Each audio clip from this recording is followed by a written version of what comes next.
ഹൈറേഞ്ചിലെ ചെറുകിട തേയിലത്തോട്ടങ്ങളിൽ red spider രോഗം പടരുന്നത് കർഷകരെ ആശങ്കയിലാഴ്ത്തുന്നു. ചെടികൾക്കുണ്ടാകുന്ന ചുവപ്പ് നിറത്തിലുള്ള രോഗമാണ് കർഷകരെ ദുരിതത്തിലാഴ്ത്തുന്നത്.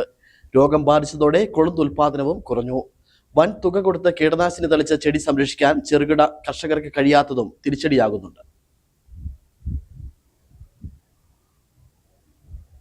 ഹൈറേഞ്ചിലെ ചെറുകിട തേയിലത്തോട്ടങ്ങളിൽ റെഡ് സ്പൈഡർ രോഗം പടരുന്നതും തേയിലക്കുരുത് കരിഞ്ഞുണങ്ങുന്നതും കർഷകരെ ദുരിതത്തിലാക്കിയിരിക്കുകയാണ്. ചെറുകിട തോട്ടങ്ങളിൽ പണിയെടുക്കുന്ന 10,000-ഓളം തൊഴിലാളികൾക്ക് ഇത് തിരിച്ചടിയായിരിക്കുകയാണ്. കാലവർഷം നേരത്തെ വിള വാങ്ങിയതോടെ തേയിലത്തോട്ടങ്ങളിൽ റെഡ് സ്പൈഡർ എന്ന ചുവന്ന ചെലന്തിയുടെ രോഗമാണ് വ്യാപകമായിട്ടുള്ളത്. ചെടികളിൽ കയറിക്കൂടുന്ന അതിസൂക്ഷ്മമായ ചുവന്ന നിറത്തിലുള്ള അണുക്കൾ ചെടിയുടെ ജലാംശം ഊറ്റിക്കുടിച്ച് നശിപ്പിക്കുകയാണ് പതിവ്. രോഗം പടർന്നതോടെ തേയില ഉൽപാദനം ഗണ്യമായി കുറഞ്ഞിട്ടുണ്ട്. ചൂട് കൂടിയതോടെ ഹൈറേഞ്ചിലെ വിവിധ പ്രദേശങ്ങളിൽ തേയിലക്കുളുന്തിനുള്ളിൽ ജീവിക്കുന്നവരുടെ ജീവിതവും കരിഞ്ഞുണങ്ങാനും തുടങ്ങി.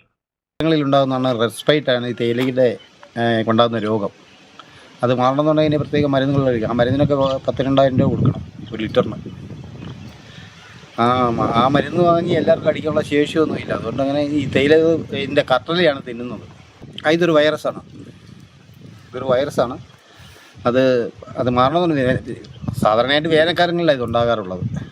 മികച്ച വില ലഭിക്കുന്നുണ്ടെങ്കിലും ഉൽപാദനം കുറഞ്ഞത് കർഷകരെ പ്രതിസന്ധിയിലാക്കിയിരിക്കുകയാണ്. തേയിലത്തോട്ടങ്ങളിൽ പൂപ്പൽ ബാധയും രൂക്ഷമാണ്. ഡിസംബർ, ജനുവരി, ഫെബ്രുവരി, മാർച്ച് മാസങ്ങളിലാണ് സാധാരണയായി കൊളുന്ത് കരിയുന്നത്. കയ്യോലിൻ എന്ന വെളുത്ത പൊടി തെളിക്കുകയാണ് കൊളുന്ത് കരിയൽ ഏക പ്രതിരോധ മാർഗം. കയ്യോലിൻ പൊടി കൊളുന്തിലകളിൽ തെളിക്കുന്നതോടെ തേനിന്റെ കാഠിന്യത്തിൽ നിന്ന് ചെടികൾക്ക് രക്ഷ നേടാൻ സാധിക്കും. എന്നാൽ വൻകിട തോട്ടങ്ങളിൽ മാത്രമാണ് പ്രതിരോധ മാർഗങ്ങൾ സ്വീകരിക്കാൻ കഴിയുന്നത്. വൻ തുക മുടക്കാവുമെന്നതിനാൽ ചെറുകിട കർഷകർക്ക് ഇതിന് കഴിയാത്ത അവസ്ഥയിലാണ്. ചെടികൾ രോഗബാധയാൽ നഷ്ടമാവുന്നത് നോക്കി നിൽക്കാൻ മാത്രമാണ് ഇപ്പോൾ കർഷകർക്കാവുന്നത്. Idukki vision news, Upputhara.